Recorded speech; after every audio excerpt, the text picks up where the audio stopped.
ಆತ್ಮೀಯರೇ, ಸಾಮಾನ್ಯವಾಗಿ ನಾವು ಒಬ್ಬ ವ್ಯಕ್ತಿಯ ಸೌಂದರ್ಯವನ್ನ ಯಾವುದರಲ್ಲಿ ಅಳಿತೇವೆ ಅಂತ ಕೇಳಿದ್ರೆ ಸುಮಾರು ಜನ ಚರ್ಮದಲ್ಲಿ, ಮುಖದಲ್ಲಿ, ಸ್ಕಿನ್ ಗ್ಲೋಯಿಂಗ್, ಲಕ್ಷರ್ ಈ ರೀತಿ ಎಲ್ಲ ಕಮೆಂಟ್ ಮಾಡ್ತಾರೆ. ಸೊ ನೀವು ಅದೇ ರೀತಿ ಯೋಚನೆ ಮಾಡ್ತಾ ಇದ್ರೆ ಖಂಡಿತ ನೀವು ತಪ್ಪಾಗಿ ಯೋಚನೆ ಮಾಡ್ತಿದ್ದೀರಿ. ಯಾಕಂದ್ರೆ ನನಗೆ ಕೇಳಿದ್ರೆ ಒಬ್ಬ ಸಾಮಾನ್ಯ ವ್ಯಕ್ತಿಯ ಸೌಂದರ್ಯ ಎದ್ದು ಕಾಣುವಂಥದ್ದು ಆ ವ್ಯಕ್ತಿಯ ಹಲ್ಲುಗಳ ಮೇಲೆ. ಯಾವಾಗ ಆ ವ್ಯಕ್ತಿ ಚೆನ್ನಾಗಿ ನಗ್ತಾನೆ, ಅವನ ಹಲ್ಲುಗಳು ನೋಡ್ಲಿಕ್ಕೆ ಹಾಲಿನಂತರ ಬೆಳ್ಳಗೆ ಹೊಳಿತವೆ, ಆವಾಗ ಆ ವ್ಯಕ್ತಿಯ ಸೌಂದರ್ಯ ಹೆಚ್ಚಿಗೆ ಆಗ್ತದೆ. ಸೊ ನಾನು ಯಾವ ವಿಷಯದ ಕುರಿತು ಡಿಸ್ಕಸ್ ಮಾಡ್ಲಿಕ್ಕೆ ಬಂದಿದ್ದೇನೆ ಅಂದ್ರೆ, ಸಾಮಾನ್ಯವಾಗಿ ನಾವು ಎಲೆ ಅಡಿಕೆ ಸುಣ್ಣವನ್ನ ತಿಂತೇವೆ. ಸೊ ಆ ಎಲೆ ಅಡಿಕೆ ಸುಣ್ಣವನ್ನ ತಿಂದಾಗ ಬಾಯಿ ಯಾಕೆ ಕೆಂಪು ಆಗ್ತದೆ ಅನ್ನುವಂಥದ್ದನ್ನ ಸುಮಾರು ಜನರಿಗೆ ಗೊತ್ತಿಲ್ಲ.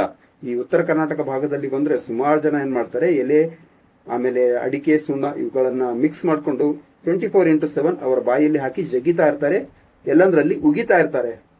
ಸೊ ಅದೇನಂದ್ರೆ ಡ್ರೈ ಆದ್ಮೇಲೆ ಆ ಒಂದು ಪ್ಲೇಸ್ ಫುಲ್ ರೆಡ್ ಆಗಿ ಕಾಣುತ್ತೆ. ಸೊ ಹಾಗಾದ್ರೆ ಡೈರೆಕ್ಟ್ ಆಗಿ ವಿಷಯಕ್ಕೆ ಬರೋಣ.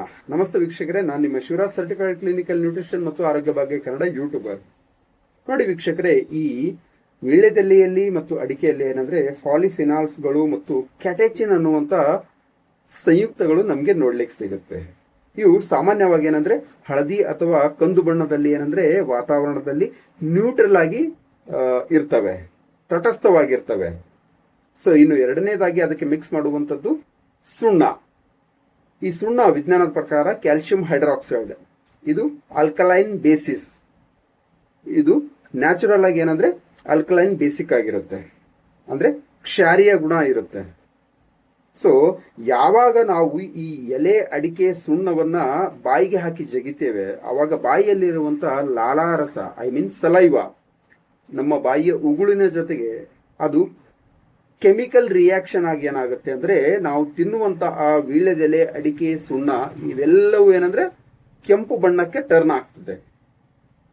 ಸೊ ಈ ಪುರಾತನ ನಮ್ಮ ಭಾರತೀಯ ಪರಂಪರೆಯಲ್ಲಿ ನಿಮ್ಗೆಲ್ರಿಗೂ ಗೊತ್ತಿರಬಹುದು, ಊಟ ಆದ ತಕ್ಷಣ ತಾಂಬೂಲ ಕೊಡುವಂತ ವಾಡಿಕೆ. ತಾಂಬೂಲದಲ್ಲಿ ವೀಳ್ಯದೆಲೆ, ಅಡಿಕೆ, ಬಾಳೆಹಣ್ಣು, ಒಂದು ಬ್ಲೌಸ್ ಪೀಸು, ಒಂದು ತೆಂಗಿನಕಾಯಿ ಕೊಡ್ತಾರೆ. ಯಾಕಂದ್ರೆ ನಿಮ್ಮ ಕರುಣೆ, ನಿಮ್ಮ ಬ್ಲೆಸ್ ಅವರ ಫ್ಯಾಮಿಲಿಯ ಮೇಲೆ ಸದಾ ಇರಲಿ ಅಂತ ಒಂದು ಉದ್ದೇಶಕ್ಕೆ. ಅದೇ ರೀತಿ ಆಯುರ್ವೇದದಲ್ಲಿ ಈ ಎಲೆ ಅಡಿಕೆ ಸುಣ್ಣವನ್ನ ಬೆರೆಸಿ ತಿನ್ನೋದ್ರಿಂದ ಏನಾಗ್ತದೆ, ಡೈಜೆಷನ್ ಸಿಸ್ಟಮ್ ಅನ್ನ ಜಾಸ್ತಿ ಮಾಡಬಹುದು ಅಂತ ಉಲ್ಲೇಖ ಆಗಿದೆ.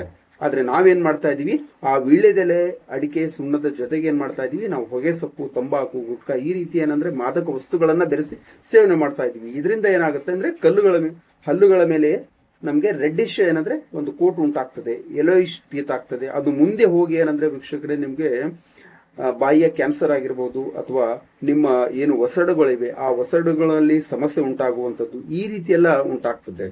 ಸೊ ಹಾಗಾಗಿ ವೀಕ್ಷಕರೇ, ಸುಮಾರು ಜನರಿಗೆ ಈ ವಿಳಿದ ಎಲೆ, ಅಡಿಕೆ, ಸುಣ್ಣವನ್ನು ಬೆರೆಸಿ ತಿನ್ನೋದ್ರಿಂದ ಬಾಯಿ ಯಾಕೆ ಕೆಂಪಾಗ್ತದೆ ಅನ್ನುವಂಥರ ಬಗ್ಗೆ ನಾಲೆಜ್, ಮಾಹಿತಿ ಇಲ್ಲ ಅಂದ್ರೆ ಡೆಫಿನೆಟ್ಲಿ ಅವರಿಗೆ ಈ ಒಂದು ವಿಡಿಯೋ ಶೇರ್ ಮಾಡಿ, ಜೊತೆಗೆ ನನ್ನ ಚಾನಲ್ ಅನ್ನು ಸಬ್ಸ್ಕ್ರೈಬ್ ಮಾಡ್ಕೊಳ್ಳಿ.